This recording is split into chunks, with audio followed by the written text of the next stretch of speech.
மொளக்கட்டின பச்சை பயிறு கிரேவி இது சப்பாத்தி, ரைஸ் எல்லாத்துக்குமே நல்லாயிருக்கும். இதுக்கு வந்து நான் வந்து ஒரே ஒரு தக்காளி, ஒரே ஒரு பெரிய வெங்காயம் எடுத்திருக்கேன். ஸோ நீங்கள் வேணும்னா 2 மீடியம் சைஸ் ஆனியன், ஒரு மீடியம் சைஸ் தக்காளி எடுத்துக்கோங்க.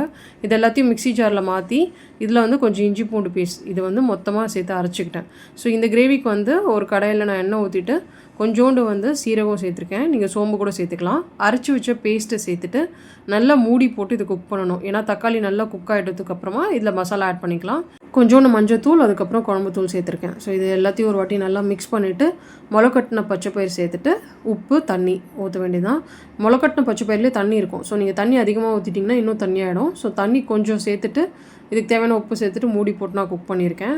ஸோ எனக்கு கொஞ்சம் தண்ணியாக தான் வேணும். நான் இட்லிக்கு தான் யூஸ் பண்ண போகிறேன். ஸோ அதனால் நல்லா ஒரு 8 to 9 மினிட்ஸ் நல்லா கொதிச்சதுக்கப்புறம் ஃபைனலாக இதில் வந்து கொத்தமல்லி, வீட்டில் அரைச்ச கரம் மசாலா, சீரகத்தூள் மட்டும் சேர்த்துருக்கேன். அவ்வளோதான். இது இட்லிக்கும் நல்லாயிருக்கும், தோசை, சப்பாத்தி, ரைஸ்க்கும் சாப்பிடுவேன் நான்.